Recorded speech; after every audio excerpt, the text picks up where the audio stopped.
형님, 최고 지도자 동지가 우리를 처형 명단에 올렸다고 합니다. 이제 어떡합니까? 손이 떨렸습니다. 평양 보위부 본부 지하회의실, 깊은 밤 11시가 넘은 시각 57세. 리명철 제1부국장은 방금 비밀 금고에서 꺼낸 극비 문건을 펼쳐들고 있었는데 붉은 날인이 찍힌 표지 위로 김정은의 친필 서명이 보이는 순간 온몸의 혈관이 얼어붙는 기분이 들었습니다. 군분의 불순분자 일망타진. 제목 아래로 6개의 이름이 세로로 적혀 있었습니다. 강성호, 박준혁, 최진수, 김태훈, 윤상민, 그리고 맨 마지막 6번째 이름 리명철. 눈앞이 하얘졌습니다. 30년 동안 체제를 위해 수없이 많은 사람들을 조사하고 처형했던 자신이 이제는 조사 대상이 아니라 처형 대상 명단에 올라 있다는 사실을, 아니 사실이라는 단어로는 부족할 만큼 현실감 없는 이 상황을 어떻게 받아들여야 할지 알 수 없었습니다. 문건은 손에서 떨어져 바닥에 떨어졌고 종이가 바닥에 닿는 소리가 지하 회의실 전체를 울렸는데 그 소리가 마치 자신의 관 뚜껑이 닫히는 소리처럼 들렸습니다. 금요일, 이번 주 금요일 당 중앙위원회 회의에 참석하는 순간이 마지막이 될 거라는 걸 직감적으로 알았습니다. 회의실이 아니라 처형장으로 끌려갈 거라는 것을요. 이게 대체 어떻게 된 일입니까?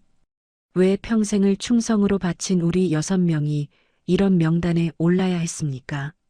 무엇을 잘못했기에, 아니 잘못이라는 게 과연 있기는 한 건지, 도대체 어떻게 이 상황에서 살아남을 수 있단 말입니까? 그 이야기를 지금부터 들려드리겠습니다. 여유가 되신다면 구독과 좋아요를 눌러주시면 정말 감사하겠고요.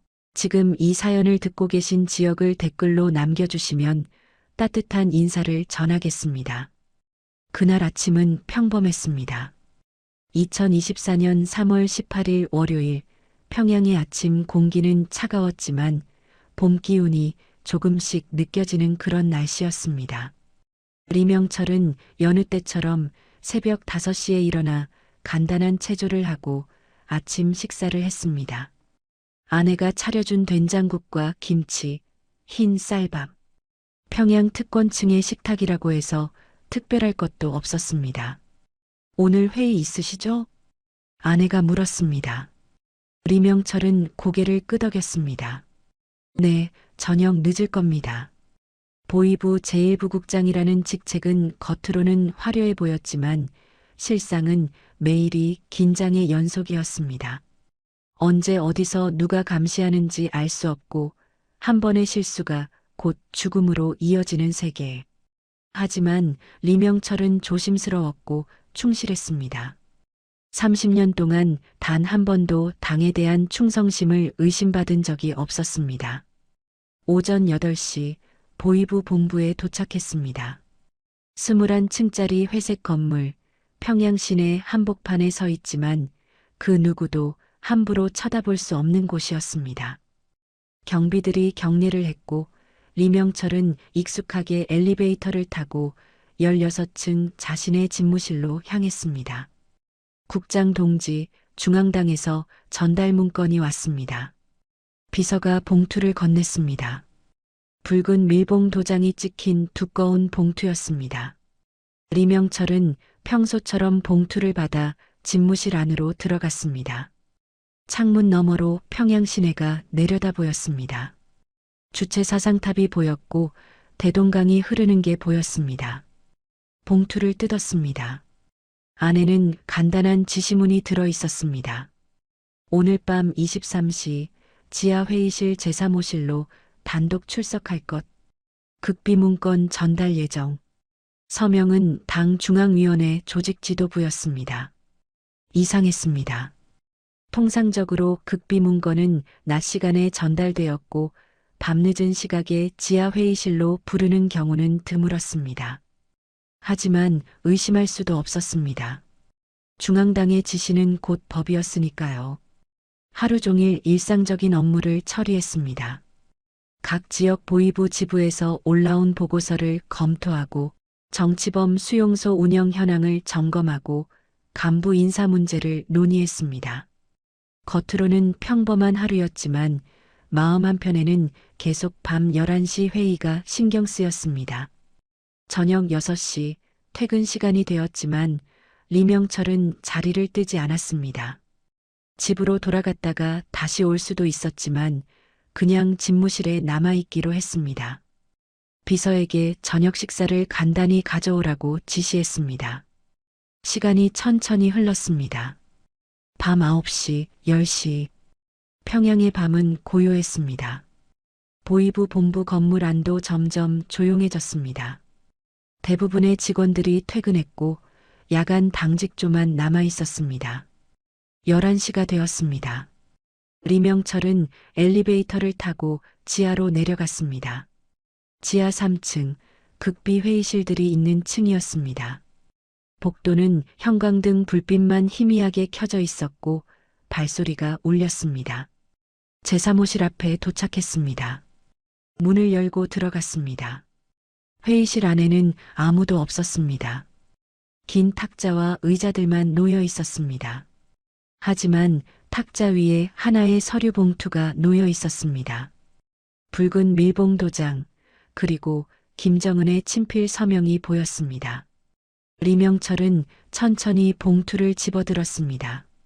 손이 약간 떨렸습니다. 이유를 알 수 없는 불안감이 엄습했습니다. 봉투를 뜯었습니다. 안에는 단 한 장의 문서가 들어 있었습니다. 군분의 불순분자 일망타진. 제목을 읽는 순간 심장이 멎는 것 같았습니다. 시선이 아래로 내려갔습니다. 6개의 이름. 강성호 작전국장, 박준혁 정치국장, 최진수 정보국장, 김태훈 감찰국장, 윤상민 대외국장. 그리고 6번째 이름 리명철. 손에서 문건이 떨어졌습니다. 바닥에 떨어진 종이를 내려다보는데 글자들이 흐릿하게 번져 보였습니다. 30년입니다. 30년 동안 당을 위해, 수령을 위해, 체제를 위해 살아왔는데 수없이 많은 사람들을 조사했고 숙청했고 처형했는데 그 일을 하면서 단 한 번도 의심받지 않도록 조심했고 충실했는데 왜입니까? 리명철은 다시 문건을 집어들었습니다. 뒷면에 간단한 지시사항이 적혀 있었습니다. 금요일 당 중앙위원회 회의 소집, 해당 인원 전원 참석 필수. 금요일 이틀 후였습니다. 회의가 아니라는 걸 알았습니다.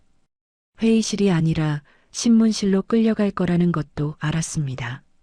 그리고 그 다음은 처형장이겠죠. 리명철은 주머니에서 암호화된 전화기를 꺼냈습니다. 이 전화기는 보위부 최고 위급 간부들끼리만 사용하는 특수 통신망이었습니다. 손가락이 떨렸지만 억지로 진정시키고 5개의 번호를 차례로 눌렀습니다. 첫 번째, 강성호 작전국장. 전화벨이 울렸습니다. 3번 울린 뒤 목소리가 들렸습니다. 명철 동지, 성호 동지, 지금 당장 만나야 하오. 목소리가 떨렸습니다. 강성호도 눈치챘을 겁니다. 무슨 일이오? 전화로는 말할 수 없소. 1시간 후 그곳으로 오시오. 그곳이라는 단어만으로 강성호는 알았을 겁니다. 평양 외곽 비밀 별장, 6명만 아는 장소였습니다. 2번째, 박준혁 정치국장. 3번째, 최진수 정보국장. 4번째, 김태훈 감찰국장. 5번째, 윤상민 대외국장. 모두에게 같은 말을 했습니다. 1시간 후 그곳으로.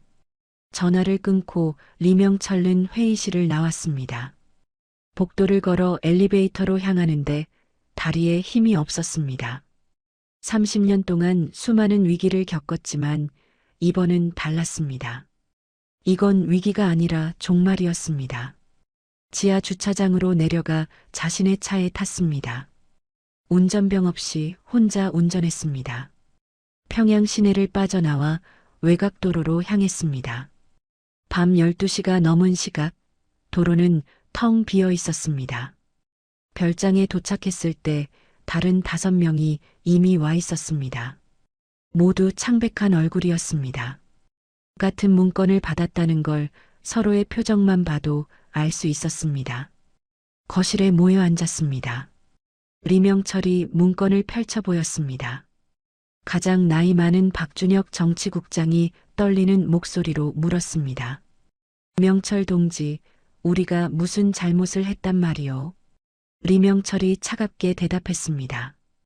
이유는 중요하지 않소, 준혁 동지. 최고 존엄께서 의심하시면 그것으로 끝이오. 침묵이 흘렀습니다. 강성호 작전국장이 입을 열었습니다. 선택지는 2개요. 금요일에 순순히 끌려가거나 최진수 정보국장이 말을 이어받았습니다. 아니면 강을 건너거나. 모두의 눈빛이 마주쳤습니다. 보위부 최고 위급 중장 6명이 동시에 탈북한다는 건 상상조차 할 수 없는 일이었습니다. 하지만 죽느냐 사느냐의 문제였습니다. 리명철이 조용히 말했습니다. 목요일 새벽 함경북도로 출발하오. 리명철의 말이 떨어지자 6명은 서로의 얼굴을 바라봤습니다. 보위부 최고 위급 중장 6명이 동시에 사라진다는 건 북한 역사상 전례가 없는 일이었고 그 순간 평양 전역에 비상령이 내려질 게 뻔했습니다. 하지만 다른 방법이 없었습니다. 강성호가 먼저 고개를 끄덕였습니다. 각자 국경지역 보안 점검이라는 명목을 쓰면 되겠소. 최진수가 덧붙였습니다. 경호원과 운전병들도 대동해야 하오. 혼자 움직이면 오히려 의심받소. 김태훈이 조용히 말했습니다. 그렇다면 그 젊은이들은 어떻게 하시겠소? 그들까지 강을 건너게 할 건 아니잖소. 침묵이 흘렀습니다.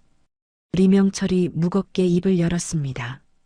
강을 건너기 직전에 사실을 알리겠소. 그리고 선택하게 하겠소. 함께 갈 것인지 아니면 돌아갈 것인지. 윤상민이 고개를 저었습니다. 돌아간다 해도 그들은 우리를 놓쳤다는 이유로 처벌받을 거요. 박준혁이 한숨을 쉬었습니다. 어차피 우리가 탈북하는 순간 모든 게 끝나는 거요. 그 젊은이들도 우리 가족들도. 그 말에 모두가 고개를 떨구었습니다. 30년 동안 수많은 사람들을 숙청하고 처형했던 그들이었지만 정작 자신들이 도망칠 때는 무고한 이들을 희생시켜야 한다는 사실이 무거웠습니다. 새벽 3시가 넘어서야 회의가 끝났습니다. 각자 집으로 돌아가기 전 리명철이 마지막으로 말했습니다. 화요일까지는 평소처럼 행동하시오. 어떤 흔적도 남기지 마시오. 사흘이 흘렀습니다. 리명철은 평소처럼 출근하고 회의에 참석하고 보고서를 검토했습니다. 겉으로는 아무 일도 없는 것처럼 행동했지만 마음속으로는 계속 탈출 경로를 그렸습니다. 함경북도 무산 근처 두만강이 가장 얕은 지점. 중국 쪽에는 이미 국정원 요원들이 대기하고 있을 거라는 정보를 윤상민 대외국장이 확인했습니다. 화요일 저녁 리명철은 아내에게 말했습니다. 내일부터 함경북도 출장 가오. 일주일 정도 걸릴 것 같소. 아내는 평소처럼 짐을 꾸려주었습니다. 리명철은 아내의 뒷모습을 바라보다가 눈을 감았습니다. 이게 마지막이 될 거라는 걸 알았지만 아무 말도 할 수 없었습니다. 말하는 순간 아내도 연루될 테니까요. 수요일 새벽 5시 리명철은 보위부 본부 주차장에 모였습니다. 6명의 중장들과 각자의 경호원, 운전병들, 총 24명이었습니다. 검은색 승용차 6대가 일렬로 서 있었습니다. 리명철의 경호원은 박성민이었습니다. 24세 젊은이로 3년 전부터 리명철을 경호해 왔습니다. 충직하고 성실한 청년이었습니다. 운전병은 김철수 26살로 결혼한 지 1년밖에 안 된 신혼이었습니다. 중장 동지 출발 준비 완료했습니다. 박성민이 경례를 했습니다. 리명철은 고개를 끄덕이고 차에 탔습니다. 뒷좌석에 앉아 창밖을 바라보는데 평양 시내가 아직 어둠 속에 잠겨 있었습니다. 곧 떠나게 될 도시, 다시는 볼 수 없을 풍경이었습니다. 차량 행렬이 출발했습니다. 평양을 벗어나 북쪽으로 향하는 도로는 비교적 한산했습니다. 보위부 중장들의 차량이라는 걸 아는 검문소 병사들은 경례만 하고 통과시켰습니다. 6시간을 달려 함경북도에 도착했습니다. 국경에서 불과 30km 떨어진 무상군의 한 군부대였습니다. 부대장이 직접 나와 영접했습니다. 보위부 중장 동지들을 뵙게 되어 영광입니다. 리명철이 차갑게 대답했습니다. 국경 보안 상태를 점검하러 왔소. 숙소를 안내하시오. 부대 내 장교 숙소로 안내받았습니다. 6명의 중장들과 경호원, 운전병들이 각자 방을 배정받았습니다. 리명철은 창문으로 북쪽을 바라봤습니다. 저 너머가 두만강이고 그 너머가 중국이었습니다. 저녁 6시 6명은 다시 은밀하게 만났습니다. 리명철이 지도를 펼쳤습니다. 오늘 밤 자정, 여기서 출발하오. 두만강까지는 차로 30분이요. 강성우가 물었습니다. 경호원들에게는 언제 알리시겠소? 강에 도착하기 직전에 박준혁이 걱정스러운 표정으로 말했습니다. 그 젊은이들이 따라오겠다고 하면 어떻게 하시겠소? 리명철은 대답하지 않았습니다. 사실 그게 가장 걱정이었습니다. 경호원들은 모두 충성스러운 젊은이들이었고 중장들을 보호하는 게 자신들의 임무라고 믿고 있었습니다. 강을 건너겠다고 하면 그들도 따라올 가능성이 높았습니다. 밤 11시 리명철은 박성민과 김철수를 불렀습니다. 두 사람은 긴장한 표정으로 들어왔습니다. 성민아, 철수야. 리명철이 처음으로 반말을 썼습니다. 두 젊은이가 놀란 표정을 지었습니다. 리명철은 천천히 입을 열었습니다. 지금부터 하는 말을 잘 들어라. 우리 6명은 오늘 밤 두만강을 건넌다. 박성민의 얼굴이 창백해졌습니다. 김철수는 입을 벌린 채 얼어붙었습니다. 탈북이십니까? 박성민이 떨리는 목소리로 물었습니다. 리명철이 고개를 끄덕였습니다. 금요일 우리는 모두 숙청될 예정이었다. 살기 위해서는 이 길밖에 없었다. 김철수가 벌떡 일어났습니다. 안 됩니다. 중장 동지, 저희가 지켜드리겠습니다. 리명철이 고개를 저었습니다. 이미 늦었다. 중앙당의 결정을 막을 방법은 없다. 너희는 여기 남아라. 우리가 사라진 걸 내일 아침에 보고해라. 그러면 너희는 살 수 있다. 하지만 박성민이 무릎을 꿇었습니다. 중장 동지, 저도 함께 가겠습니다.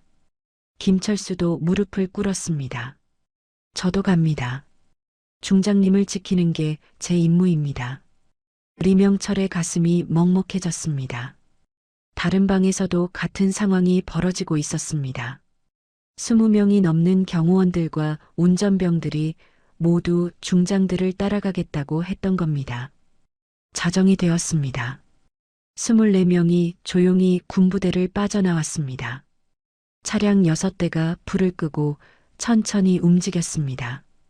부대 경비병들은 보위부 중장들의 차량이라는 걸 알고 있었기에 감히 막지 못했습니다. 두만강을 향해 북쪽으로 이동했습니다. 비포장도로를 따라 30분을 달렸습니다. 강물 소리가 들리기 시작했습니다. 바로 그때였습니다. 뒤에서 차량 불빛이 보였습니다. 여러 대의 차량이 빠른 속도로 접근하고 있었습니다. 리명철의 심장이 얼어붙었습니다. 추격조다. 강성우가 외쳤습니다. 누군가 밀고 했던 겁니다. 부대장이었을까? 아니면 경호원 중 누군가였을까? 중요하지 않았습니다. 지금 중요한 건 살아남는 것 뿐이었습니다. 박성민이 운전석에서 외쳤습니다. 중장님, 강까지 얼마 안 남았습니다. 저희가 시간을 벌겠습니다. 차에서 내린 10명이 넘는 젊은 경호원들과 운전병들이 총을 꺼내 들었습니다. 리명철이 소리쳤습니다. 안 돼. 너희까지 희생될 필요 없다. 하지만 박성민이 활짝 웃었습니다. 중장님, 빨리 가십시오. 저희는 괜찮습니다. 그 말을 마지막으로 젊은이들이 추격조를 향해 달려갔습니다. 뒤에서 총성이 울렸습니다. 리명철은 뒤를 돌아보고 싶었지만 발걸음을 멈출 수 없었습니다. 박성민의 마지막 웃음이 눈앞에 아른거렸고 김철수가 총을 든 모습이 떠올랐지만 지금은 앞으로 나아가는 것 외에는 아무것도 할 수 없었습니다. 6명의 중장들은 차에서 뛰어내려 어둠 속을 달렸습니다. 강성호가 앞장섰습니다. 작전국 장답게 지형을 정확히 파악하고 있었고 불과 100m 앞에 두만강이 있다는 걸 알고 있었습니다. 뒤에서 총성이 계속 들렸습니다. 한 발, 두 발이 아니라 연속으로 터져나오는 소리였고 그 사이사이로 비명이 섞여 있었습니다. 빨리 빨리. 최진수가 숨을 헐떡이며 외쳤습니다. 60세 박준혁은 나이 때문에 속도가 느렸고 윤상민이 그의 팔을 붙잡아 끌다시피 했습니다. 나무 사이로 강물이 보이기 시작했습니다. 3월의 두만강은 아직 차가웠고 달빛을 받아 검게 빛나고 있었습니다. 저기다. 강성우가 가리킨 곳은 강폭이 가장 좁은 지점이었습니다. 대략 100m 정도 헤엄칠 수 있는 거리였습니다. 하지만 3월의 강물 온도는 영하에 가까웠고 체온을 빼앗기면 몇 분 안에 저체온증으로 의식을 잃을 수도 있었습니다. 뒤에서 차량 소리가 가까워졌습니다. 추격조가 젊은 경호원들을 뚫고 온 겁니다. 리명철이 외쳤습니다. 지금 뛰어들어야 하오. 말이 끝나기 무섭게 6명이 강물로 뛰어들었습니다. 순간 온몸이 얼어붙는 것 같았습니다. 차가움이라는 단어로는 부족할 만큼 뼈를 내는 온도였고 숨이 막혔습니다. 리명철은 필사적으로 팔을 저었습니다. 군대에서 수영 훈련을 받았지만 이런 차가운 물에서 해본 적은 없었습니다. 옆을 보니 박준혁이 물살에 휩쓸리고 있었습니다. 강성호가 재빨리 그의 옷깃을 붙잡았습니다. 포기하지 마시오, 준혁 동지. 박준혁은 대답 대신 이를 악물고 헤엄쳤습니다. 뒤에서 총성이 또 울렸고 이번에는 물 위로 총알이 날아왔습니다. 물보라가 튀었습니다. 추격조가 강가에 도착한 겁니다. 잠수하시오. 리명철이 외치고 물속으로 잠수했습니다. 차가운 물이 온몸을 감쌌고 귀가 먹먹해졌습니다. 수중에서도 총알이 날아오는 소리가 둔탁하게 들렸습니다. 10초 정도 잠수한 뒤 고개를 내밀었습니다. 숨을 크게 들이마셨고 다시 헤엄쳤습니다. 중국 쪽 강둑이 점점 가까워졌습니다. 50m, 40m, 30m. 뒤에서 추격조가 소리쳤습니다. 사격 중지. 강 건너편은 중국 영토다. 총성이 멈췄습니다. 국경을 넘어 사격하면 외교 문제가 되기 때문이었습니다. 하지만 확성기로 고함치는 소리가 들렸습니다. 리명철, 강성호, 돌아와라. 당장 돌아오지 않으면 너희 가족들이 어떻게 될지 알고 있겠지. 리명철은 그 소리를 외면하고 마지막 힘을 다해 헤엄쳤습니다. 가족들을 생각하면 미칠 것 같았지만 지금 돌아가면 모두 죽는다는 걸 알았습니다. 이미 선택한 길이었고 돌아갈 수 없었습니다. 드디어 발이 바닥에 닿았습니다. 중국 쪽 강둑이었습니다. 리명철은 진흙을 붙잡고 기어 올랐습니다. 온몸이 얼음처럼 차갑고 떨렸지만 살아있다는 게 느껴졌습니다. 다른 5명도 차례로 강둑에 기어 올랐습니다. 모두 진흙투성이었고 입술이 파랗게 질려 있었습니다. 박준혁이 가장 마지막으로 올라왔는데 거의 기절 직전이었습니다. 김태훈이 그를 부축해서 눕혔습니다. 숨을 쉬시오. 준혁 동지, 숨을. 6명은 진흙 위에 쓰러져 숨을 헐떡였습니다. 중국 땅이었습니다. 자유의 땅이었습니다. 하지만 기쁨은 느껴지지 않았습니다. 뒤를 돌아봤습니다. 강 건너편 북한 땅에서 추격조의 차량 불빛이 보였고 확성기 소리가 계속 들렸습니다. 하지만 그것보다 더 마음을 짓누르는 건 조금 전까지 총성이 울렸던 그 장소였습니다. 박성민은 어떻게 되었을까? 김철수는 살아있을까? 다른 젊은 경호원들과 운전병들은요? 리명철은 일어서려고 했지만 다리에 힘이 없어서 다시 주저앉았습니다. 강성호가 그의 어깨를 붙잡았습니다. 명철 동지, 일어나시오. 여기서 오래 있으면 안 돼요. 맞는 말이었습니다. 중국 공안이 올 수도 있었고 북한 특수부대가 국경을 넘어올 가능성도 있었습니다. 일어서야 했습니다. 바로 그때 어둠 속에서 차량 불빛이 보였습니다. 중국 쪽에서 다가오는 차량이었습니다. 6명은 긴장했습니다. 공안일까 아니면요. 차량이 멈췄고 2명의 남자가 내렸습니다. 한국말로 물었습니다. 리명철 국장님이십니까? 국정원이었습니다. 리명철은 고개를 끄덕였습니다. 남자가 다가와 담요를 건넸습니다. 고생하셨습니다. 안전한 곳으로 모시겠습니다. 6명은 차에 탔습니다. 따뜻한 히터 바람이 나왔지만 몸이 떨리는 건 멈추지 않았습니다. 차가 출발하자 리명철은 뒷유리로 두만강을 바라봤습니다. 강 건너편이 점점 멀어졌습니다. 최진수가 조용히 말했습니다. 우리는 살았소. 윤상민이 고개를 저었습니다. 살기는 했지만 그 대가를 말을 잊지 못했습니다. 모두가 알고 있었습니다. 23명의 젊은이들이 그들을 살리기 위해 뒤에 남았다는 것을, 그들이 어떤 운명을 맞이할지를요. 차는 중국 안가로 향했습니다. 1시간쯤 달렸을까 작은 마을 외곽의 농가에 도착했습니다. 국정원 요원들이 안내했습니다. 여기서 하루 쉬시고 내일 제3국으로 이동하겠습니다. 방 안에는 마른 옷과 따뜻한 물, 간단한 음식이 준비되어 있었습니다. 하지만 누구도 음식에 손대지 않았습니다. 리명철은 창문으로 북쪽을 바라봤습니다. 저 너머 어딘가에 박성민이 있을 겁니다. 살아있을까 아니면요. 강성호가 리명철 옆에 섰습니다. 리명철 동지, 자책하지 마시오. 우리가 선택할 수 있는 길이 없었소? 알고 있소. 하지만 그걸 안다고 해서 마음이 편해지지는 않소. 밤새 잠을 이루지 못했습니다. 눈을 감으면 박성민의 얼굴이 떠올랐고 귀를 막아도 총성이 들렸습니다. 다음 날 아침 국정원 요원이 찾아왔습니다. 출발 준비가 되었습니다. 제3국 공항까지 차로 6시간 걸립니다. 6명은 다시 차에 탔습니다.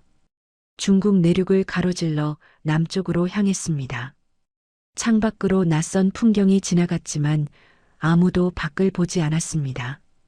공항에 도착했을 때는 저녁 무렵이었습니다. VIP 라운지로 안내되었고 비행기 탑승 시간까지 기다렸습니다. 리명철은 화장실에 가서 거울을 봤습니다. 거울 속 얼굴은 낯설었습니다. 57년을 북한에서 살았던 리명철이 아니라 탈북자 리명철이었습니다. 비행기에 탑승했습니다. 일반 승객들과 떨어진 비즈니스석 뒤쪽 구역이었습니다. 6명만의 공간이었습니다. 비행기가 이륙했습니다. 창밖으로 구름이 보였습니다. 해가 지고 있었고 하늘이 붉게 물들었습니다. 박준혁이 조용히 말했습니다. 이제 정말 끝났구려. 김태훈이 고개를 저었습니다. 끝난 게 아니라 시작이요. 우리가 살아남았다는 소식이 평양에 전해지는 순간부터요. 맞는 말이었습니다. 보위부 최고위급 6명이 집단 탈북했다는 소식은 북한 전역을 뒤흔들 겁니다. 그리고 그 대가는 뒤에 남은 이들이 치를 것이고요. 비행기는 자유를 향해 날아갔습니다. 하지만 6명의 마음은 점점 더 무거워졌습니다. 창밖으로 밤하늘이 펼쳐졌고 별들이 보였지만 아무도 그걸 바라보지 않았습니다. 리명철은 눈을 감았습니다. 어둠 속에서 박성민의 얼굴이 떠올랐고 그가 마지막으로 보여준 웃음이 가슴을 찔렀습니다. 중장님, 빨리 가십시오. 저희는 괜찮습니다. 그 말이 귓가에 맴돌았습니다. 옆자리에 앉은 강성호도 눈을 감고 있었지만 잠든 게 아니라는 걸 알 수 있었습니다. 주먹을 불끈 쥔 손이 떨리고 있었으니까요. 뒷좌석의 박준혁은 작은 소리로 중얼거리고 있었습니다. 무슨 말인지는 들리지 않았지만 아마도 기도였을 겁니다. 신을 믿지 않는 북한에서 평생을 살았던 사람이 이제 와서 누군가에게 용서를 구하고 있는 거겠죠. 승무원이 물을 가져왔지만 아무도 받지 않았습니다. 목이 말랐지만 물을 마실 자격이 없다는 생각이 들었습니다. 23명의 젊은이들이 저 뒤 어딘가에서 죽어가고 있을지도 모르는데 편하게 비행기를 타고 가는 자신들이 물을 마셔도 되는 걸까요? 최진수가 조용히 물었습니다. 명철 동지, 한국에 도착하면 우리는 어떻게 되는 거요? 리명철이 눈을 떴습니다. 국정원에서 조사를 받을 거요. 우리가 아는 모든 정보를 말해야 할 거요. 윤상민이 씁쓸하게 웃었습니다. 30년 동안 지켜온 비밀들을 이제는 팔아넘기는 거로군. 비밀이 아니라 증언이요. 김태훈이 말했습니다. 우리는 그 체제가 얼마나 썩었는지 아는 사람들이요. 말해야 하오. 침묵이 흘렀습니다. 모두가 알고 있었습니다. 증언한다는 건 단순히 정보를 넘기는 게 아니라 평생을 부정하는 일이라는 것을요. 보위부 중장으로 살았던 30년이 모두 거짓이었다고 인정하는 거였습니다. 비행기가 고도를 낮추기 시작했습니다. 안내 방송이 나왔습니다. 착륙 준비, 안전벨트 착용. 기계적인 목소리가 울렸습니다. 창밖으로 불빛들이 보이기 시작했습니다. 서울이었습니다. 평양보다 훨씬 밝았고 불빛들이 끝없이 펼쳐져 있었습니다. 박준혁이 창문에 얼굴을 가까이 대고 바라봤습니다. 이게 자유의 불빛이군. 하지만 목소리에는 기쁨이 없었습니다. 비행기가 착륙했습니다. 인천공항이었습니다. 다른 승객들이 모두 내린 뒤에야 국정원 요원들이 탑승했습니다. 이쪽으로 오십시오. 일반 승객들이 지나가는 통로가 아니라 VIP 전용 통로로 안내되었습니다. 언론도 없었고 공항 직원들도 보이지 않았습니다. 완벽하게 통제된 동선이었습니다. 6명의 보위부 중장이 탈북했다는 사실은 아직 세상에 알려지지 않았고 당분간은 비밀로 유지될 거였습니다. 검은색 승합차 2대가 대기하고 있었습니다. 6명은 나뉘어 탔습니다. 차가 출발하자 리명철은 창밖을 바라봤습니다. 인천공항 고속도로 밤늦은 시각인데도 차들이 많았습니다. 네온 사인이 빛나고 있었고 건물들이 높이 솟아 있었습니다. 서울 외곽시설로 모시겠습니다. 요원이 말했습니다. 1시간쯤 달렸을까 차는 경기도 어딘가의 한적한 지역으로 들어섰습니다. 높은 담장으로 둘러싸인 건물 앞에서 멈췄습니다. 국정원 안가였습니다. 건물 안으로 들어서자 깨끗한 복도가 나왔습니다. 형광등 불빛이 밝았고 바닥이 반질반질했습니다. 각자의 방으로 안내되었습니다. 리명철의 방은 생각보다 넓었습니다. 침대, 책상, 옷장, 작은 화장실까지 달려 있었습니다. 평양의 특권층 아파트보다 나은 환경이었습니다. 책상 위에는 따뜻한 식사가 준비되어 있었습니다. 밥, 국, 반찬들, 김치 냄새가 났습니다. 하지만 리명철은 음식에 손대지 않았습니다. 침대에 앉아 방안을 둘러봤습니다. 깨끗했고 따뜻했고 안전했습니다. 하지만 감옥처럼 느껴졌습니다. 자유를 얻기 위해 왔지만 정작 자유롭지 않았습니다. 창문으로 밤하늘이 보였습니다. 별은 보이지 않았습니다. 리명철은 침대에 누웠습니다. 천장을 바라봤습니다. 천장에 작은 얼룩이 있었고 그걸 보고 있으니 박성민의 얼굴이 떠올랐습니다. 잠이 오지 않았습니다. 밤새 뒤척였습니다.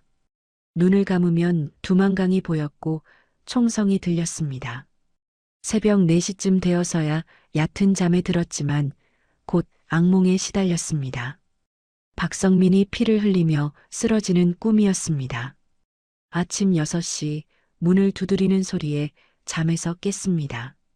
국정원 요원이 아침 식사를 가져왔습니다. 잘 주무셨습니까? 리명철은 대답하지 않았습니다. 요원이 식판을 놓고 나갔습니다. 밥, 국, 계란, 김. 평범한 한국식 아침이었지만 손이 가지 않았습니다. 10시쯤 되었을 때 다시 문을 두드리는 소리가 들렸습니다. 이번에는 다른 요원이었습니다. 브리핑 룸으로 모시겠습니다. 복도로 나가니 다른 5명도 나와 있었습니다. 모두 잠을 못 잔 얼굴이었습니다. 눈밑이 검었고 얼굴이 창백했습니다. 북한 내부 상황에 대해 설명드려야 할 것이 있습니다. 요원이 말했습니다. 리명철은 가슴이 철렁했습니다. 북한 내부 상황이라니 그게 무슨 뜻일까요? 탈북 사실이 알려졌다는 건가요? 아니면요? 브리핑 룸으로 향하는 복도를 걸으면서 강성호가 작게 속삭였습니다. 뭔가 잘못된 것 같소? 최진수가 고개를 끄덕였습니다. 요원의 표정이 이상하오. 맞는 말이었습니다. 요원의 얼굴이 굳어 있었고 눈빛이 불안했습니다. 좋은 소식을 전하러 오는 사람의 표정이 아니었습니다. 브리핑 룸 문이 열렸습니다. 방 안에는 긴 회의 탁자가 있었고 한쪽 벽면에 대형 스크린이 설치되어 있었습니다. 스크린은 꺼져 있었지만 프로젝터 불빛이 대기 상태로 켜져 있었습니다. 앉으십시오. 6명은 의자에 앉았습니다. 요원 2명이 방 안에 함께 있었습니다. 한 명이 노트북을 열었습니다. 영상을 보여드리기 전에 말씀드리겠습니다. 요원이 심각한 표정으로 말했습니다. 여러분이 탈북하신 직후 북한에서 일어난 일입니다. 영상은 북한 내부정보원이 촬영해서 전달한 겁니다. 리명철의 심장이 빠르게 뛰기 시작했습니다. 마음의 준비를 하십시오. 요원이 노트북 키를 눌렀습니다. 스크린이 켜졌습니다. 처음에는 검은 화면이었지만 곧 영상이 재생되기 시작했습니다. 평양 시내였습니다. 낯익은 광장이 보였습니다. 그리고 수만 명의 인파가 모여 있었습니다. 리명철의 손이 떨리기 시작했습니다. 스크린 속 평양 광장에는 수만 명의 인파가 모여 있었고 그 한가운데 단상이 설치되어 있었습니다. 공개 처형장이었습니다. 리명철은 그 광장을 너무나 잘 알고 있었습니다. 보위부 제1부국장으로서 수없이 많은 처형을 집행했던 바로 그곳이었으니까요. 화면이 줌인되었습니다.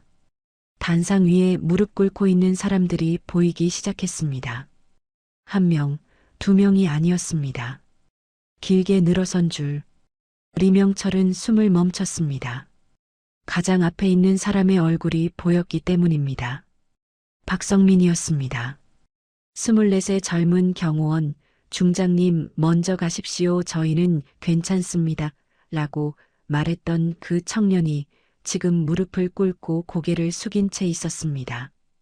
얼굴에는 피가 흘러내리고 있었고 군복이 찢어져 있었습니다. 추격조에게 잡힐 때 저항했다는 증거였습니다.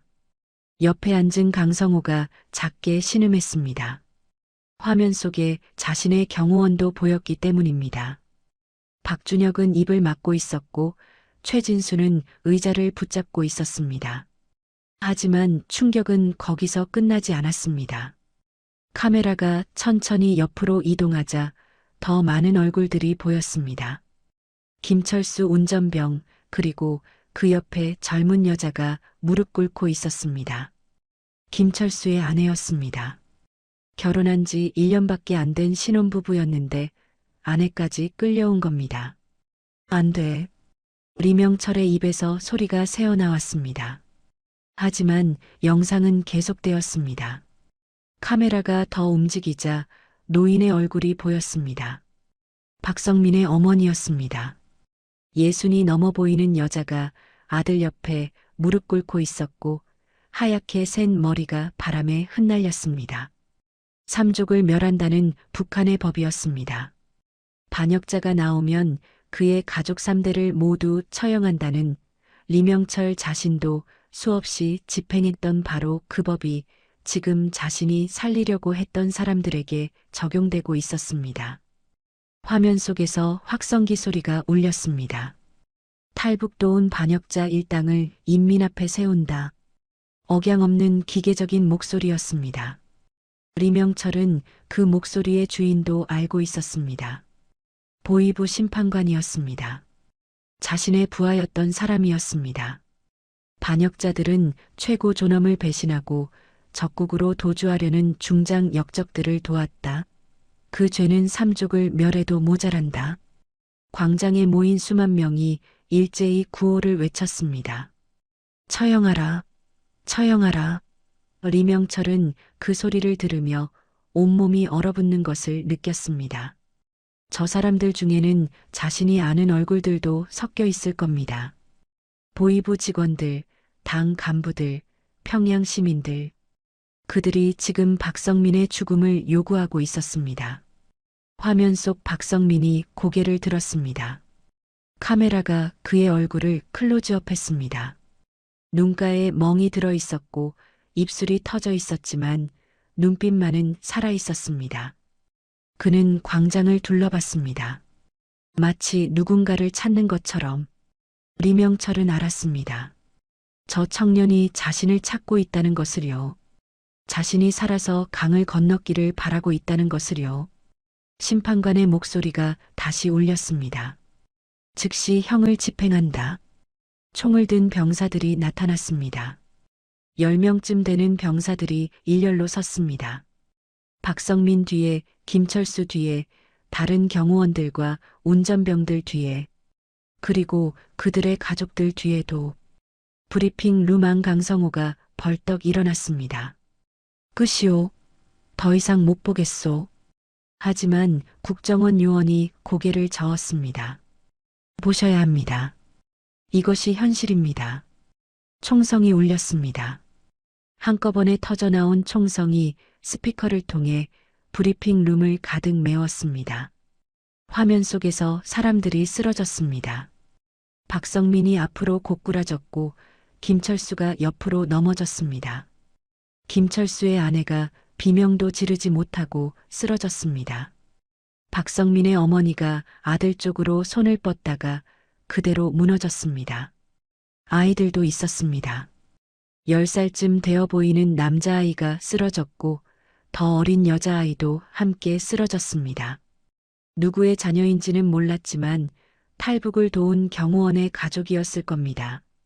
리명철의 입에서 비명이 터져나왔습니다. 안 돼, 안 돼. 하지만 영상은 끝나지 않았습니다. 카메라가 쓰러진 시신들을 하나하나 비췄습니다. 23명이었습니다. 피가 땅에 흘러 검붉은 웅덩이를 만들었습니다. 박성민의 어머니가 아들의 시신을 끌어안고 울부짖었는데 아직 숨이 붙어 있었던 겁니다. 병사가 다가가 다시 총을 쐈습니다. 노인의 몸이 흔들리고 멈췄습니다. 강성호가 먼저 무너졌습니다. 내가 죽였구나. 그는 바닥에 엎드려 오열하기 시작했습니다. 보이부 작전국장으로서 수십 년간 수많은 작전을 지휘했던 사람이 지금 아이처럼 울고 있었습니다. 박준혁은 벽을 향해 달려가 주먹으로 쳤습니다. 한 번, 두 번, 세 번. 피가 흘렀지만 멈추지 않았습니다. 60세 노인의 주먹이 벽에 닿을 때마다 둔탁한 소리가 났습니다. 우리가 살자고 저 사람들이. 최진수와 김태우는 의자에서 미끄러지듯 바닥에 주저앉았습니다. 최진수는 머리를 쥐어뜯었고 김태우는 두 손으로 얼굴을 감쌌습니다. 윤상민은 구토하듯 울음을 토해냈습니다. 기침과 울음이 섞인 소리가 방 안을 가득 채웠습니다. 리명철은 무릎을 꿇었습니다. 화면이 아직 켜져 있었고 시신들을 트럭에 싣는 장면이 나오고 있었지만 더 이상 볼 수 없었습니다. 고개를 숙이고 대성통곡했습니다. 성민아, 미안하다. 미안하다. 30년 동안 보위부에서 일하며 수많은 처형을 목격했던 사람이었습니다. 정치범들이 죽는 걸 봤고 반역자들이 총살당하는 걸 지켜봤습니다. 감정 없이 기계적으로 직무로서 그 일들을 수행했습니다. 하지만 이번은 달랐습니다. 저 사람들은 정치범도 반역자도 아니었습니다.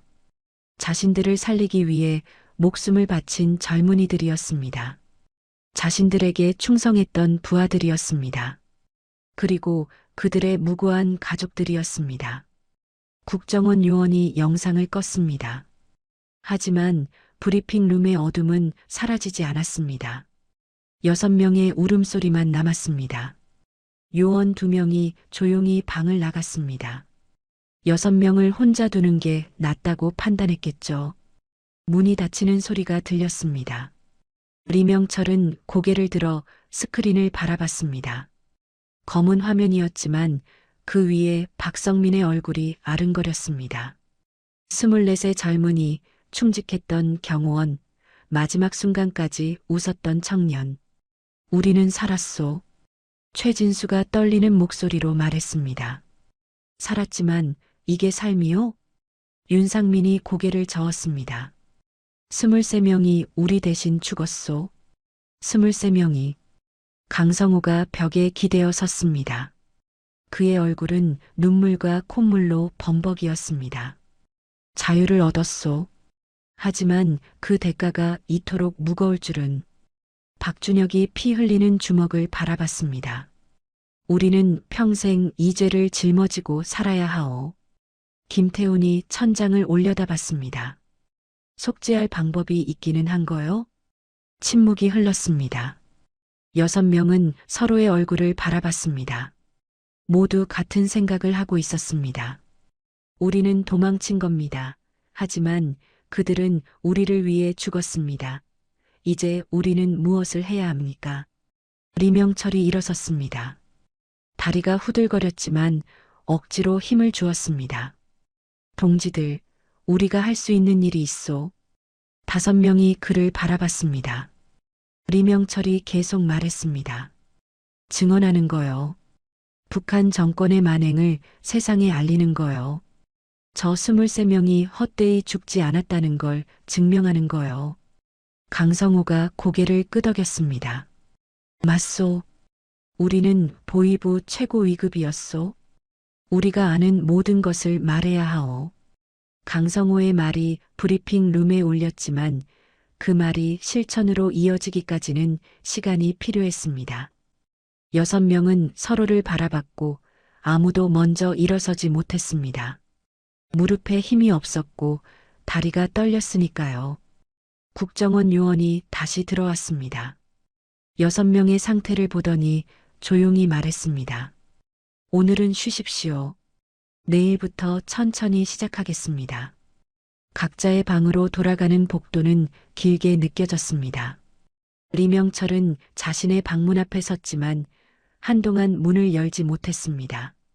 저 안에 들어가면 또다시 박성민의 얼굴이 떠오를 거라는 걸 알았기 때문입니다. 문을 열고 들어섰습니다. 깨끗한 방이었습니다. 아침에 놓여있던 식판은 치워졌고 새로운 저녁 식사가 준비되어 있었습니다. 밥, 국, 생선구이, 나물. 김이 모락모락 올라오는 따뜻한 음식이었지만 손이 가지 않았습니다. 창문으로 다가갔습니다. 밖은 이미 어두워져 있었고 몇 개의 가로등만 희미하게 빛나고 있었습니다.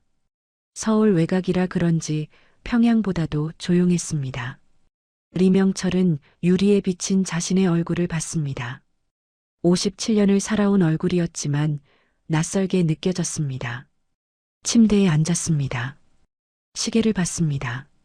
저녁 6시였습니다. 잠들기에는 너무 이른 시간이었지만 할 일도 없었습니다. 텔레비전이 있었지만 켤 생각이 없었습니다. 책도 몇 권 놓여 있었지만 읽을 마음이 생기지 않았습니다. 그냥 앉아 있었습니다.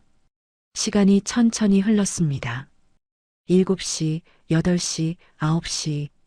방 안의 형광등 불빛이 너무 밝게 느껴져서 껐습니다. 어둠 속에 앉아 있으니 생각이 더 선명해졌습니다.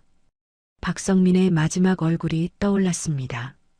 총을 맞기 직전 광장을 둘러보던 그 눈빛이요. 자신을 찾고 있었을까요? 아니면 그냥 세상을 마지막으로 보고 싶었던 걸까요? 밤 11시가 되어서야 침대에 누웠습니다.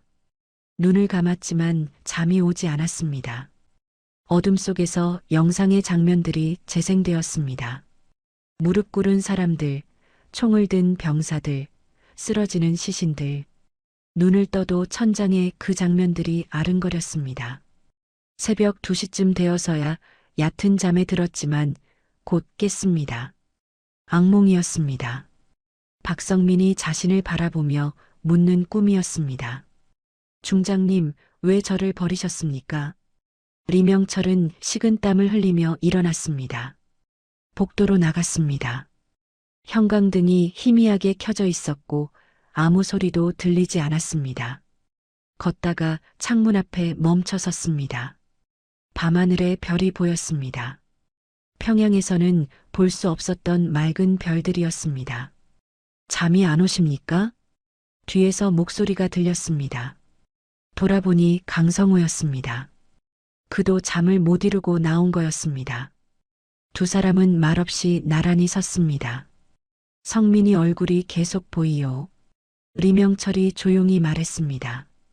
강성호가 고개를 끄덕였습니다. 나도 마찬가지요. 내 경호원이었던 준호도, 운전병이었던 영수도, 우리가 살자고 그 아이들이 죽었소? 알고 있소? 침묵이 흘렀습니다. 두 사람은 창밖을 바라봤습니다. 강성호가 먼저 입을 열었습니다. 명철 동지, 우리는 앞으로 어떻게 살아야 하오? 리명철은 대답하지 못했습니다. 자신도 모르는 질문이었으니까요. 도망친 자로 살 거요, 아니면. 강성호가 말을 잇지 못했습니다. 리명철이 대신 말했습니다. 증인으로 살아야 하오. 저 아이들이 헛되이 죽지 않았다는 걸 증명해야 하오. 강성호가 리명철을 바라봤습니다. 그게 가능하겠소? 모르겠소. 하지만 다른 방법이 있소? 두 사람은 다시 침묵했습니다. 새벽 3시가 넘어서야 각자의 방으로 돌아갔습니다. 다음 날도 잠을 못 잤습니다. 그 다음 날도 마찬가지였습니다. 6명 모두 같은 상태였습니다. 식사 시간에 식당에서 마주치면 서로의 얼굴을 보고 알 수 있었습니다. 눈밑이 검었고 얼굴이 수척해졌으니까요. 사흘째 되는 날 밤, 리명철은 또다시 복도로 나왔습니다. 이번에는 박준혁이 있었습니다. 가장 나이 많은 60세 정치국장은 벽에 기대어 서 있었습니다. 준혁 동지, 명철 동지, 자네도 잠을 못 이루는군. 우리 모두 그럴 거요. 박준혁이 한숨을 쉬었습니다. 평생 살면서 이렇게 무거운 죄를 짊어진 적이 없었소. 보이부에서 수많은 사람을 처형했지만 그때는 직무였소. 하지만 이번은 우리를 살리려고 죽은 사람들이요. 리명철이 말했습니다. 박준혁이 고개를 끄덕였습니다. 자네 생각에 우리가 속죄할 방법이 있다고 보오? 모르겠소. 하지만 찾아야 하오. 나흘째 되는 아침, 리명철은 국정원 담당자를 불렀습니다. 40대 중반쯤 되어 보이는 남자였고 차분한 인상이었습니다.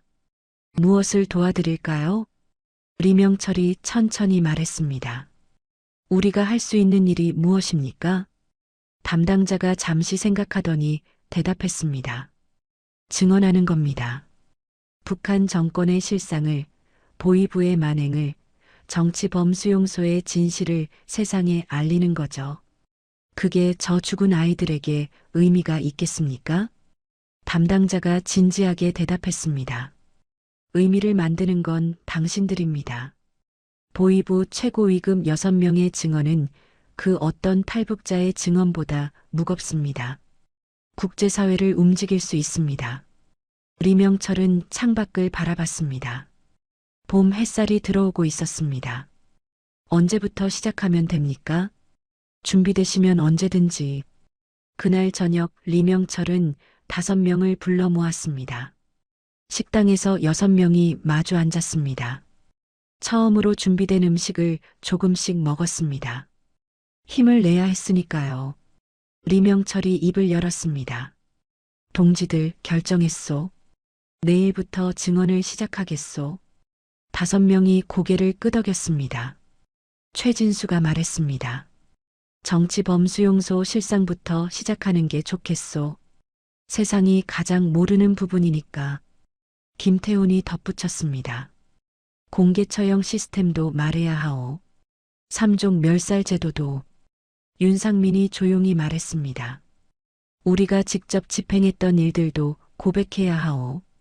숨기지 말고. 침묵이 흘렀습니다. 자신들의 죄까지 고백한다는 건 쉬운 일이 아니었습니다. 하지만 박준혁이 고개를 끄덕였습니다. 맞소. 우리는 피해자가 아니라 가해자였소. 그것도 인정해야 하오. 강성호가 마지막으로 말했습니다. 그렇다면 우리는 도망자가 아니라 증인이 되는 거요. 리명철이 일어섰습니다. 내일 아침 8시 브리핑 룸에서 만납시다. 우리의 속죄를 시작합시다. 5명이 일어섰습니다. 6명은 서로를 바라봤습니다. 눈빛이 달라져 있었습니다. 절망에서 결의로 변해 있었습니다. 그날 밤 리명철은 처음으로 잠들 수 있었습니다. 얕은 잠이었고 여전히 악몽을 꿨지만 그래도 눈을 붙일 수 있었습니다. 무언가를 하기로 결정했다는 것만으로도 마음이 조금 가벼워진 거였습니다. 다음 날 아침 8시 6명은 브리핑 룸에 모였습니다. 국정원 조사관 3명이 기다리고 있었습니다. 녹음기와 카메라가 설치되어 있었고 두꺼운 서류철이 탁자 위에 놓여 있었습니다. 책임 조사관이 인사했습니다. 오늘부터 여러분의 증언을 기록하겠습니다. 편하게 말씀해 주십시오. 리명철이 먼저 자리에 앉았습니다. 다른 5명도 따라 앉았습니다. 조사관이 녹음기를 켰습니다. 그럼 시작하겠습니다.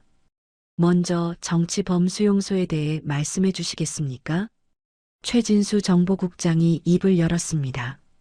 그는 정치범수용소 관리 감독을 담당했던 사람이었습니다. 북한에는 5개의 정치범수용소가 있습니다. 14호 개천, 15호 요덕, 16호 화성, 18호 북창, 25호 청진. 목소리가 떨렸지만 계속 말했습니다. 총 수용 인원은 약 12만 명으로 추정됩니다.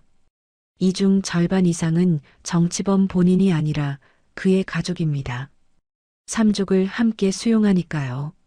조사관이 질문했습니다. 수용소 내부 실상은 어떻습니까? 최진수가 눈을 감았습니다. 대답하기 전에 숨을 깊게 들이마셨습니다. 지옥입니다. 하루 12시간 이상 강제 노동, 배급량은 하루 옥수수 200g. 겨울에는 난방이 없고 여름에는 위생시설이 없습니다. 아프면 치료받지 못하고 죽으면 안매장됩니다. 직접 보셨습니까? 예. 정기 감찰 때 수용소를 방문했습니다. 사람들이 뼈만 남아 있었습니다. 어린아이들도 마찬가지였습니다. 조사관이 기록했습니다. 최진수가 계속 말했습니다. 가장 끔찍한 건 완전 통제구역입니다.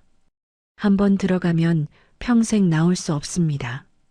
죽을 때까지 일하고 굶고 얼어 죽는 곳입니다. 몇 명이나 수용되어 있습니까? 약 5만 명입니다. 이 중 3분의 1은 어린이입니다. 방안이 조용해졌습니다. 조사관도 잠시 말을 잇지 못했습니다. 리명철이 입을 열었습니다. 제가 보위부 제1부국장으로서 수용 명령을 내린 사람이 얼마나 되는지 아십니까? 조사관이 리명철을 바라봤습니다. 직접 명령 내리신 겁니까? 예. 지난 10년 동안 약 3천 명입니다. 그들의 가족까지 포함하면 10,000명이 넘을 겁니다. 리명철의 목소리가 낮아졌습니다. 그 사람들이 모두 죄가 있었다고 생각하지 않습니다. 대부분은 누군가의 밀고나 의심만으로 끌려갔습니다. 증거가 없어도 상관없었습니다. 당에서 의심하면 그것으로 충분했으니까요. 강성우가 덧붙였습니다. 공개 처형은 더 심합니다. 1년에 약 200건이 평양에서만 진행됩니다. 지방까지 합치면 1,000건이 넘습니다. 어떤 죄목입니까? 탈북시도, 한국영화시청, 성경책 소지, 당 비판 발언. 때로는 아무 이유 없이 본보기로 처형하기도 합니다. 박준혁이 떨리는 목소리로 말했습니다. 저는 정치국장으로서 처형 대상자 명단을 작성했습니다. 매달 할당량이 있었습니다. 최소 10명 이상 처형해야 했습니다. 할당량이요? 예. 인민들에게 공포심을 심어주기 위한 겁니다. 처형이 없으면 사람들이 체제를 두려워하지 않는다고 생각했으니까요. 조사관이 계속 기록했습니다. 김태훈 감찰국장이 입을 열었습니다. 3종 멸살 제도에 대해 말씀드리겠습니다. 이것은 법으로 정해진 건 아니지만 관행처럼 시행됩니다. 어떤 방식입니까? 반역자가 나오면 부모, 자녀, 형제자매까지 모두 처벌합니다. 때로는 조부모와 손자녀까지 포함됩니다.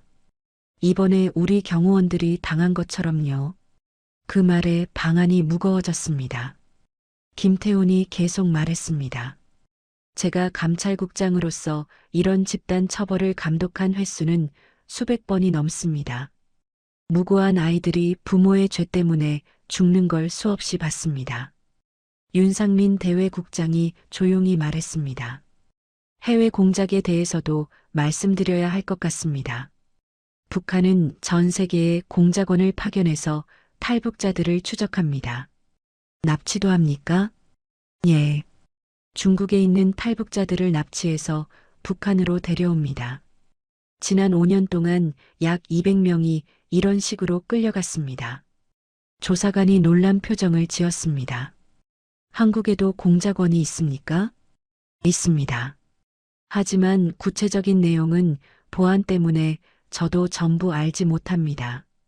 증언은 5시간 동안 계속되었습니다. 중간에 한 번 쉬었지만 6명은 멈추지 않고 말했습니다. 30년 동안 쌓인 비밀들이 쏟아져 나왔습니다.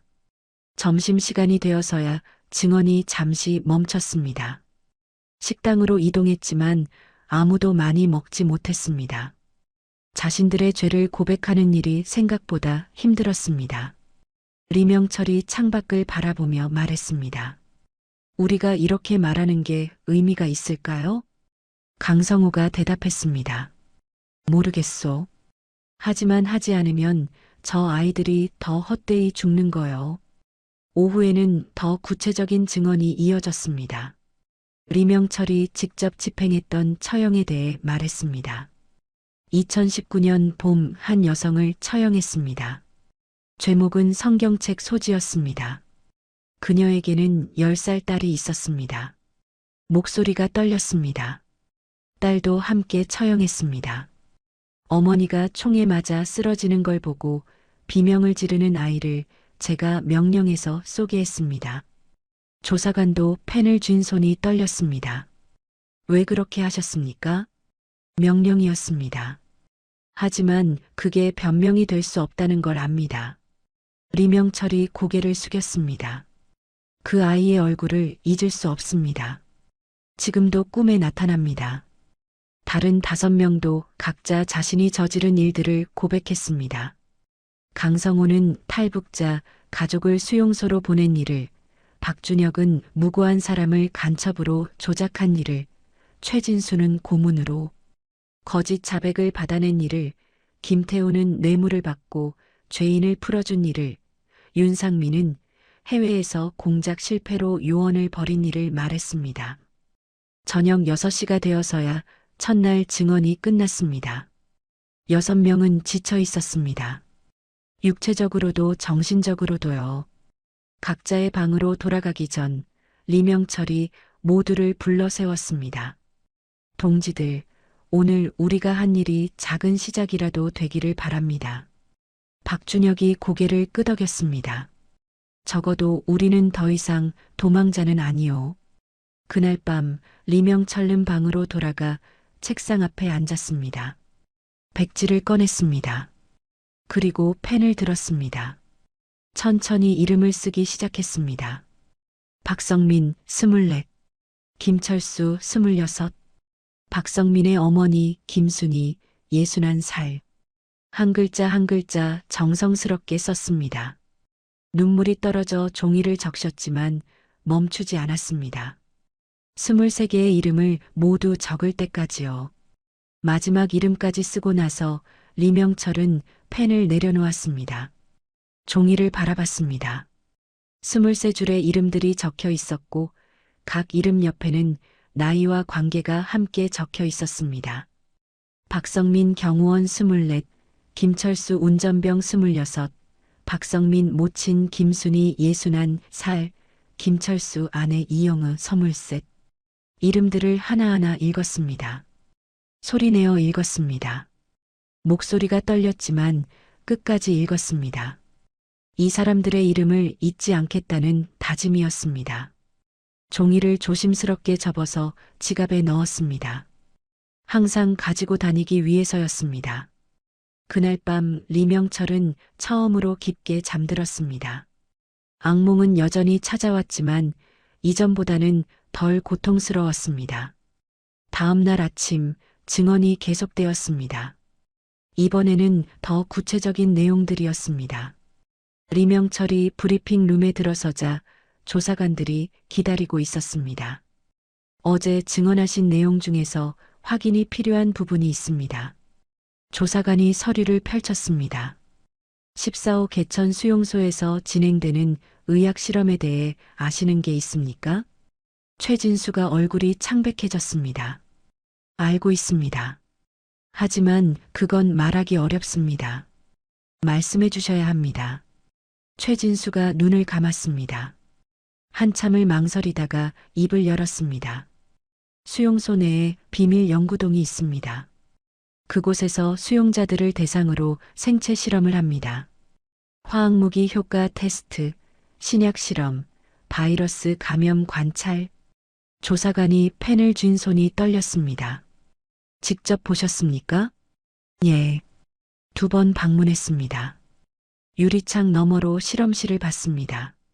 사람들이 밀폐된 방에 갇혀 있었고 가스를 투입하는 걸 지켜봤습니다. 방 안이 얼어붙었습니다. 강성우가 떨리는 목소리로 덧붙였습니다. 저도 보고서로 받았습니다. 한 달에 약 30명이 실험 대상으로 선정됩니다. 대부분 정치범이지만 때로는 일반 수용자도 포함됩니다. 조사관이 물었습니다. 생존자는 있습니까? 거의 없습니다. 실험이 끝나면 대부분 사망하거나 처형됩니다. 증거를 남기지 않기 위해서요. 김태훈이 주먹을 쥐었습니다. 제가 감찰국장으로서 이런 실험을 승인한 적이 있습니다. 거부할 수 없었습니다. 중앙당의 지시였으니까요.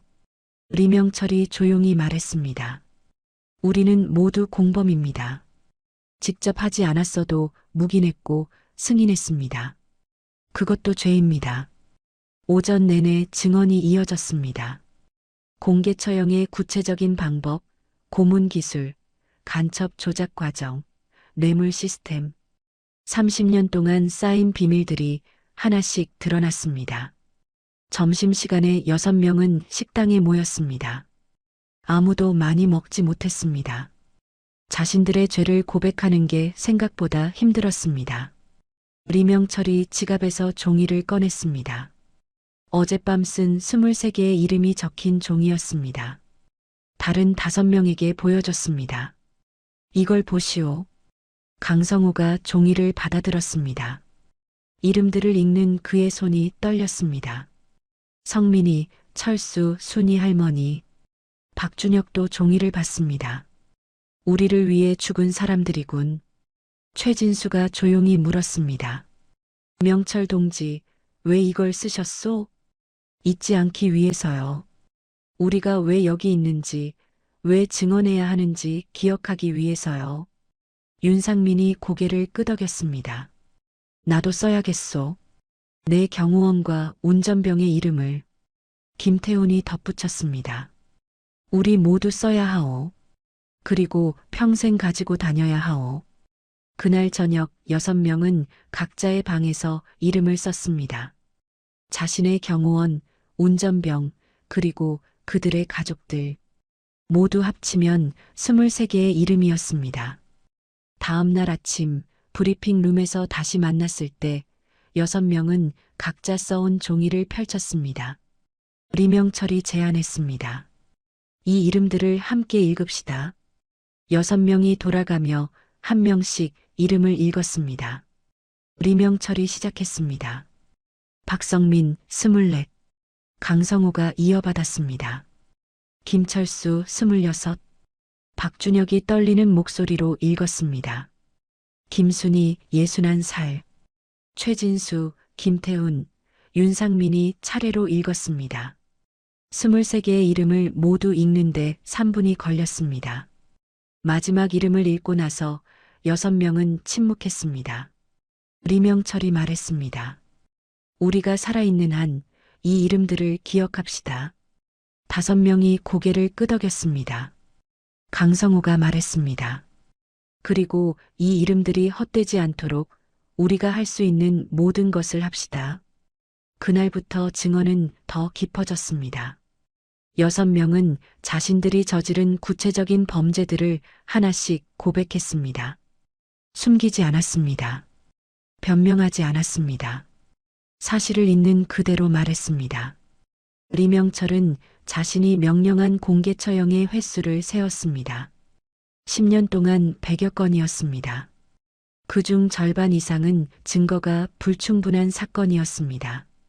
강성호는 자신이 지휘한 탈북자 체포 작전을 말했습니다. 중국에서 붙잡혀온 탈북자들이 어떻게 고문받고 처형됐는지 상세히 증언했습니다. 박준혁은 자신이 조작한 간첩 사건들을 폭로했습니다. 무고한 사람들을 간첩으로 만들어서 처형한 일들이었습니다. 최진수는 정치범수용소에서 자신이 목격한 끔찍한 장면들을 말했습니다. 굶주림, 질병, 처형, 그리고 생체 실험까지. 김태훈은 자신이 받은 뇌물의 규모를 밝혔습니다. 고위 간부들의 부패 네트워크를 상세히 설명했습니다. 윤상민은 해외 공작의 실태를 증언했습니다. 어떻게 탈북자들을 추적하고 납치하는지, 어떤 나라들이 협조하는지 말했습니다. 한 주가 지났습니다. 증언은 계속되었습니다. 조사관들은 수백 페이지의 기록을 남겼습니다. 녹음 파일은 수십 시간에 달했습니다. 어느 날 저녁 증언을 마치고 식당으로 향하는 복도에서 리명철이 창밖을 바라봤습니다. 봄이 완전히 왔습니다. 나무에 잎이 돋아나고 있었고 햇살이 따뜻했습니다. 명철 동지, 강성우가 옆에 섰습니다. 우리가 하는 일이 정말 의미가 있을까요? 리명철이 지갑에서 이름 목록을 꺼냈습니다. 이 사람들이 대답해 줄 거요. 우리가 제대로 하고 있다면 그들의 죽음이 헛되지 않을 거요. 강성우가 자신의 지갑에서도 목록을 꺼냈습니다. 저도 매일 읽고 있소. 잊지 않기 위해서요. 두 사람은 나란히 창밖을 바라봤습니다. 서울 외곽의 조용한 풍경이었습니다. 평양과는 다른 세상이었습니다. 성호 동지, 우리는 이제 뭐요? 도망자요, 증인이요, 아니면 죄인이요? 강성호가 천천히 대답했습니다. 셋 다일 거요. 그리고 그게 우리의 운명이요. 그날 밤 리명철은 일기를 쓰기 시작했습니다. 북한에서는 절대 쓸 수 없었던 일기였습니다. 첫 페이지에 23개의 이름을 적었습니다. 그리고 그 아래 한 문장을 썼습니다. 이 사람들의 죽음을 헛되게 하지 않겠습니다. 펜을 놓고 창밖을 바라봤습니다. 별이 보였습니다. 평양에서는 볼 수 없었던 맑은 별들이었습니다. 그 별빛 아래 어딘가에 박성민도 묻혀 있을 거라는 생각이 들었습니다. 성민아, 내가 잘하고 있는 거냐? 대답은 없었습니다. 하지만 계속해야 한다는 걸 알았습니다. 멈출 수 없었습니다. 이미 시작한 일이었고 끝까지 가야 했습니다. 2달이 흘렀습니다. 6명의 증언은 계속되었고 국정원 조사관들은 방대한 자료를 축적했습니다. 수백 시간의 녹음, 수천 페이지의 문서, 그리고 북한 체제의 어두운 민낯을 드러내는 생생한 증언들이었습니다. 어느 날 아침 국정원 책임자가 브리핑 룸에 찾아왔습니다. 평소와 다른 분위기였습니다. 그의 표정이 진지했고 손에 두꺼운 서류철을 들고 있었습니다. 여러분의 증언이 국제사회에 공개될 예정입니다. 6명이 동시에 그를 바라봤습니다. 리명철이 물었습니다. 어떤 방식으로요? 유엔 인권이사회에 제출됩니다. 북한 인권 결의안의 핵심 증거 자료가 될 겁니다. 여러분의 신원은 보호되지만 증언 내용은 전 세계에 알려질 겁니다. 강성호가 긴장한 표정으로 물었습니다. 우리 가족들은 어떻게 되겠습니까? 책임자가 무거운 표정을 지었습니다. 이미 숙청되었을 가능성이 높습니다.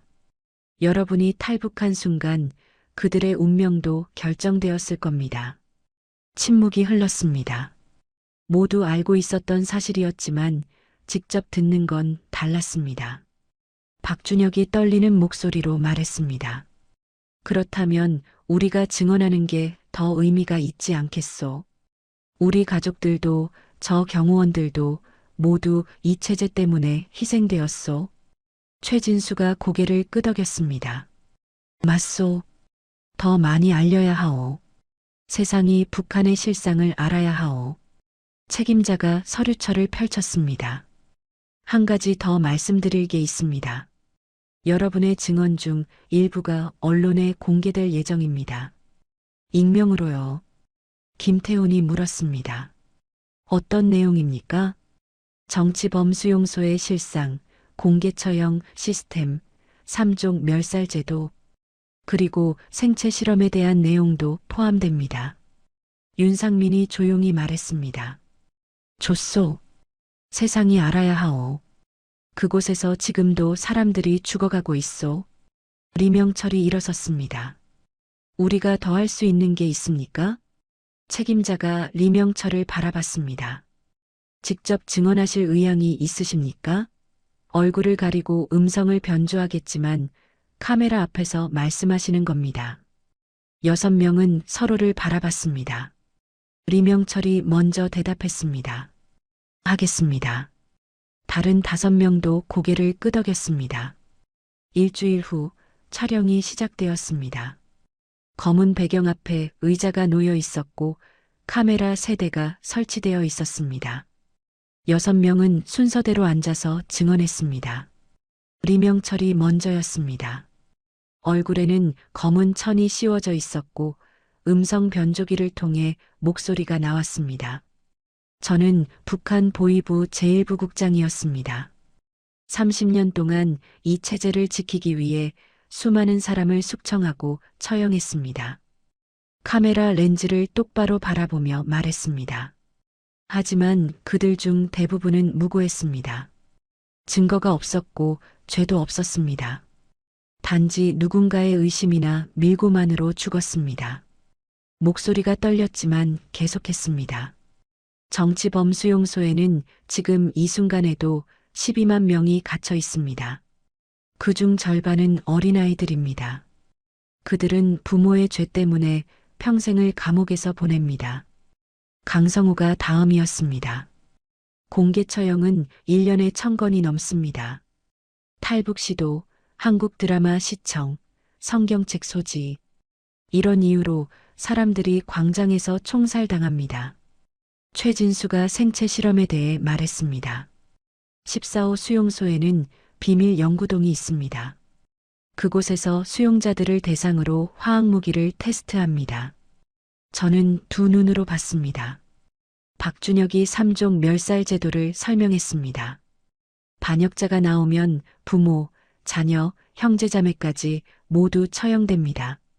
아무 죄 없는 아이들이 부모 때문에 죽습니다. 김태훈이 부패에 대해 폭로했습니다. 고위 간부들은 뇌물로 살아갑니다. 인민들은 굶주리는데 간부들은 호화로운 생활을 합니다. 윤상민이 해외 공작을 증언했습니다.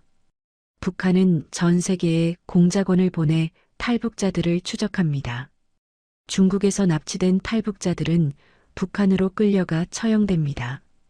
촬영이 끝나고 6명은 지쳐 있었습니다. 하지만 동시에 후련함도 느꼈습니다. 드디어 세상에 진실을 말했다는 안도감이었습니다. 그날 저녁 6명은 식당에 모였습니다. 처음으로 제대로 된 식사를 했습니다. 밥을 먹고 국을 마시고 반찬을 집어 먹었습니다. 리명철이 말했습니다. 동지들, 우리는 이제 도망자가 아니요. 강성우가 덧붙였습니다. 증인이요. 저 죽은 아이들을 위한 증인이요. 박준혁이 지갑에서 이름 목록을 꺼냈습니다. 이 이름들을 평생 기억하겠소. 최진수가 고개를 끄덕였습니다. 우리의 속죄는 이제 시작이요. 김태훈이 창밖을 바라봤습니다. 서울의 밤은 밝구려. 평양과는 다르오. 윤상민이 조용히 말했습니다. 자유는 얻었지만 그 무게가 무겁소. 리명철이 일어섰습니다. 다른 5명도 따라 일어섰습니다. 6명은 서로를 바라봤습니다. 동지들, 약속합시다. 우리가 살아있는 한 이 진실을 계속 말하겠다고. 5명이 동시에 대답했습니다. 약속하오. 그날 밤 리명철은 일기를 썼습니다. 오늘 카메라 앞에서 증언했습니다. 30년 동안 숨겨왔던 진실을 세상에 말했습니다. 성민아, 철수야, 내가 제대로 하고 있는 거겠지. 너희의 죽음이 헛되지 않도록 평생을 살겠다. 펜을 놓고 창밖을 바라봤습니다. 별이 빛나고 있었습니다. 서울 하늘 아래 자유를 누리고 있었지만 진짜 자유는 아직 멀었습니다. 다음 날 국정원 책임자가 다시 찾아왔습니다. 여러분의 증언이 유엔에 제출되었습니다. 국제사회가 주목하고 있습니다.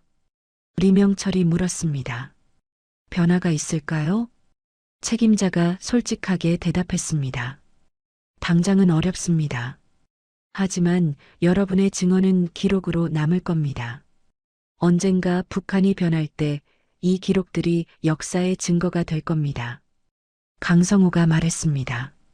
그것만으로도 충분하오. 우리는 증인이 되기로 했으니까. 한 달 후 6명은 국정원 시설을 떠나 각자의 거처로 이동했습니다. 정부가 제공한 아파트였습니다. 서울 외곽의 조용한 동네였고 탈북자들을 위한 지원 시설이 가까이 있었습니다. 리명철의 아파트는 작았지만 깨끗했습니다. 거실, 침실, 부엌, 화장실. 평양의 특권층 아파트보다는 좁았지만 충분했습니다. 책상 위에 23개 이름이 적힌 종이를 펼쳐 놓았습니다. 매일 아침 일어나면 가장 먼저 볼 수 있도록요. 창문을 열었습니다. 봄바람이 들어왔습니다. 따뜻했고 부드러웠습니다. 리명철은 북쪽을 바라봤습니다. 저 너머 어딘가에 평양이 있고 두만강이 있고 박성민이 묻힌 땅이 있을 거였습니다. 성민아, 나는 여기서 증인으로 살겠다. 내가 너희들이 헛되이 죽지 않도록. 대답은 없었습니다. 하지만 괜찮았습니다. 이제는 혼자가 아니었으니까요. 5명의 동료가 있었고 23명의 이름이 있었고 평생 짊어지고 갈 책임이 있었습니다. 리명철은 책상에 앉아 노트를 펼쳤습니다. 새로운 증언을 쓰기 시작했습니다. 아직 말하지 못한 이야기들이 많았으니까요. 자유는 달콤하지 않았습니다. 피로 얼룩져 있었고 죄책감으로 무거웠습니다. 하지만 이제는 알았습니다. 진짜 자유는 도망치는 게 아니라 책임지는 거라는 것을요. 1년이 흘렀습니다. 6명의 보위부 중장들은 서울 곳곳에 흩어져 살았지만 한 달에 한 번씩 만났습니다. 약속된 장소는 한강변의 작은 카페였습니다. 창밖으로 강물이 보이는 곳이었고 북쪽을 바라볼 수 있었습니다. 어느 봄날 6명이 다시 모였습니다. 리명철이 가장 먼저 도착했고 창가 자리에 앉아 강을 바라보고 있었습니다. 강성우가 들어와 그 옆에 앉았습니다. 명철 동지, 요즘 어떻게 지내시오? 매일 쓰고 있소. 아직 말하지 못한 이야기들이 많소. 박준혁과 최진수가 함께 들어왔습니다. 61살이 된 박준혁의 머리는 완전히 하얗게 새었지만 눈빛만은 여전히 살아있었습니다. 김태훈과 윤상민도 곧 도착했습니다. 6명은 커피를 앞에 두고 이야기를 나눴습니다. 최근에 유엔 인권이사회에서 북한 인권 결의안이 통과되었다는 소식이 있었습니다. 우리의 증언이 포함되었다고 하더군. 강성우가 말했습니다. 최진수가 고개를 끄덕였습니다. 국제사회가 움직이기 시작했소. 비록 느리지만. 리명철이 지갑에서 낡은 종이를 꺼냈습니다. 1년 동안 매일 펼쳐보았던 그 종이였습니다. 23개의 이름이 적혀 있었고 종이는 접힌 자국으로 너덜너덜해져 있었습니다. 동지들, 우리는 약속을 지키고 있소. 다른 5명도 각자의 지갑에서 종이를 꺼냈습니다. 모두 같은 이름들이 적혀 있었습니다. 박준혁이 조용히 말했습니다. 성민이와 철수, 그리고 다른 아이들. 우리는 당신들을 잊지 않았소. 김태훈이 덧붙였습니다. 평생 잊지 않을 거요. 6명은 잠시 침묵했습니다. 강 너머로 해가 지고 있었습니다. 노을이 붉게 물들었고 하늘이 주황빛으로 변했습니다. 윤상민이 입을 열었습니다. 가끔 생각하오. 만약 우리가 그날 밤 강을 건너지 않았다면 어땠을까? 리명철이 대답했습니다. 우리는 죽었을 거요. 하지만 그 아이들은 살았겠지. 그렇소.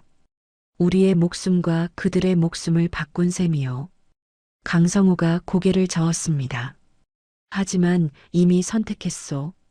이제 우리가 할 수 있는 건 그들의 죽음을 의미 있게 만드는 것뿐이요. 리명철이 일어섰습니다. 창밖을 바라봤습니다. 북쪽 하늘이 보였습니다. 저 너머 어딘가에 평양이 있고 두만강이 있고 23명이 묻힌 땅이 있었습니다. 성민아, 철수야, 순이 할머니. 우리는 여기서 증언하고 있다. 너희의 이름으로, 너희가 보여준 용기로 우리는 진실을 말하고 있다. 다른 5명도 일어나 함께 북쪽을 바라봤습니다. 6명의 노인들이 한강변 카페 창가에 서서 북녘 땅을 바라보는 모습은 마치 한 폭의 그림 같았습니다. 해가 완전히 지고 어둠이 내렸습니다. 하지만 서울의 밤은 밝았습니다. 불빛들이 도시를 가득 채웠고 한강에 반사되어 반짝였습니다. 리명철이 마지막으로 말했습니다. 동지들, 우리는 자유를 얻었소. 하지만 그 자유의 무게를 평생 짊어지고 가야 하오. 23개의 이름을 가슴에 품고 살아야 하오. 6명이 동시에 고개를 끄덕였습니다. 카페를 나와 한강변을 걸었습니다. 봄바람이 불었고 벚꽃이 흩날렸습니다. 꽃잎이 6명의 어깨에 내려앉았습니다. 리명철은 손바닥 위에 떨어진 꽃잎을 바라봤습니다. 하얗고 연약한 꽃잎이었습니다. 성민이도 이 꽃을 봤을까? 작게 중얼거렸습니다. 대답은 없었지만 괜찮았습니다. 질문 자체가 기억이었고 기억이 곧 속죄였으니까요.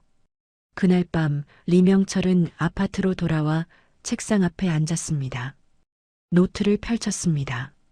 새로운 페이지에 날짜를 적었습니다. 그리고 한 문장을 썼습니다. 오늘도 당신들을 기억했습니다. 내일도 기억하겠습니다. 평생 기억하겠습니다. 펜을 놓고 창밖을 바라봤습니다. 서울의 밤하늘에 별이 보였습니다. 평양에서는 볼 수 없었던 맑은 별들이었습니다. 그 별빛 아래서 리명철은 조용히 기도했습니다.